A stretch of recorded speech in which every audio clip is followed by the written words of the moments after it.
നമസ്കാരം. Telecom regulatory authority of ഇന്ത്യയുടെ നവംബറിലെ പ്രതിമാസ റിപ്പോർട്ട് പുറത്തു വന്നിരിക്കുകയാണ്. 2024 ജൂലൈയിൽ നടപ്പിലാക്കിയ സ്വകാര്യ ടെലികോം കമ്പനികളുടെ നിരക്ക് വർധനയ്ക്ക് ശേഷം ഇതാദ്യമായാണ് കൂടുതൽ വരിക്കാരെ സ്വന്തമാക്കുന്നതിൽ റിലയൻസ് ജിയോ മുന്നിലെത്തിയിരിക്കുന്നത്. ജൂലൈ മുതൽ തുടർച്ചയായി 4 മാസം ജിയോയ്ക്ക് വരിക്കാരെ വൻതോതിൽ നഷ്ടമായിക്കൊണ്ടിരുന്നു. നിരക്ക് വർധന സൃഷ്ടിച്ച ആഘാതത്തിൽ നിന്ന് ജിയോ കരകയറി എന്ന് നവംബറിലെ ട്രയൽ റിപ്പോർട്ട് സൂചന നൽകുന്നുണ്ട്. അതേസമയം ജൂലൈ മുതൽ തുടർച്ചയായി 4 മാസം പുതിയ വരിക്കാരെ തേടിയ ഏക ടെലികോം കമ്പനിയായ BSNLന് നവംബറിൽ അടിയൊന്ന് പതറി.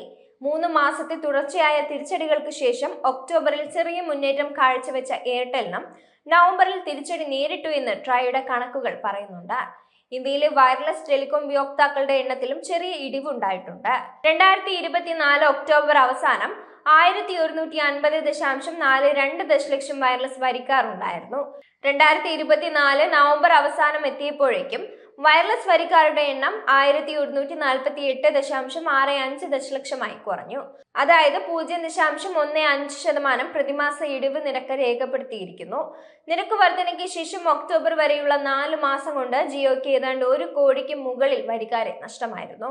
എങ്കിലും ഇന്ത്യയിൽ ഏറ്റവും അധികം ഉപയോക്താക്കളുള്ള ടെലികോം കമ്പനി എന്ന ജിയോയുടെ സ്ഥാനത്തിന് ഒരു കോട്ടവും തട്ടിയിരുന്നില്ല.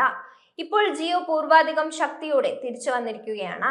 2024 നവംബർ 1.21 ദശലക്ഷം വരിക്കാരെ ജിയോ പുതുതായി സ്വന്തമാക്കി. മറ്റ് സ്വകാര്യ ടെലികോം കമ്പനികളായ ഭാരതി എയർടെലിനും വോഡഫോൺ ഐഡിയയ്ക്കും വരിക്കാരെ നഷ്ടമാവുകയാണ് ചെയ്തിരിക്കുന്നത്. എയർടെലിന് 1.14 ദശലക്ഷം വരിക്കാരെയും വിഐക്ക് 1.5 ദശലക്ഷം വയർലെസ് വരിക്കാരെയും നഷ്ടപ്പെട്ടു.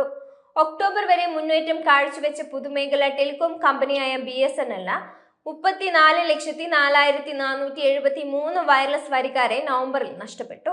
461.23 ദശലക്ഷം വയർലെസ് വരിക്കാരുമായി റിലയൻസ് ജിയോ 40.15% വിപണി വിഹിതം കൈയടക്കിയിട്ടുണ്ട്.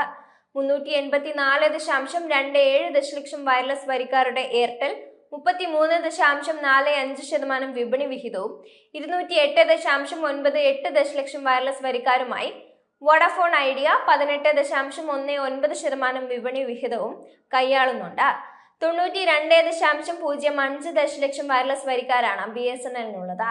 8.03% വിപണി വിഹിതം BSNL കൈയാളുന്നുണ്ട്. ജൂലൈയിൽ നിരക്ക് വർധനയ്ക്ക് ശേഷം BSNLിലേക്ക് ആളുകളുടെ വൻ തള്ളിക്കയറ്റം പ്രകടമായിരുന്നു. കുറഞ്ഞ നിരക്കിൽ ലഭ്യമാകുന്ന പ്രീപെയ്ഡ് പ്ലാനുകളായിരുന്നു അതിന്റെ കാരണം. എന്നാൽ BSNLന് ഇതുവരെ രാജ്യവ്യാപകമായി 4G അവതരിപ്പിക്കാൻ കഴിഞ്ഞിട്ടില്ല. നെറ്റ്വർക്ക് സംബന്ധമായ പ്രശ്നങ്ങൾ BSNLന് തിരിച്ചടിയായി എന്നാണ് വിലയിരുത്തപ്പെടുന്നത്. കോൾ ഡ്രോപ്പ് പോലുള്ള പ്രശ്നങ്ങൾ BSNL നേരിടുന്നതായി വലിയ രീതിയിൽ പരാതികൾ ഉയർന്നിരുന്നു. ഇത് BSNLന് തിരിച്ചടിയായി എന്ന് വേണം വിലയിരുത്താൻ.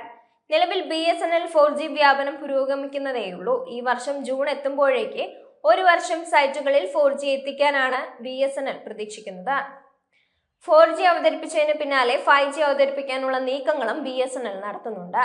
5G അവതരിപ്പിക്കുന്നതോടുകൂടി കൂടുതൽ വരിക്കാരെ സ്വന്തമാക്കാനും ജിയോ അടക്കമുള്ള സ്വകാര്യ ടെലികോം കമ്പനികളോട് മത്സരിക്കാനും കരുത്ത് നേടാനാകുമെന്നാണ് BSNL പ്രതീക്ഷിക്കുന്നത്. സാമ്പത്തിക പ്രശ്നങ്ങൾ മൂലം 5G സേവനങ്ങൾ അവതരിപ്പിക്കാൻ വൈകിയ വിഐക്കും 5G വ്യാപനം നിർണായകമാകുമെന്നാണ് കരുതപ്പെടുന്നത്. വിഐയിൽ നിന്ന് വരിക്കാർ കൊഴിഞ്ഞു പോകുന്നതിന്റെ പ്രധാന കാരണമായി കരുതുന്നത് 5G സേവനങ്ങളുടെ അഭാവം തന്നെയാണ്.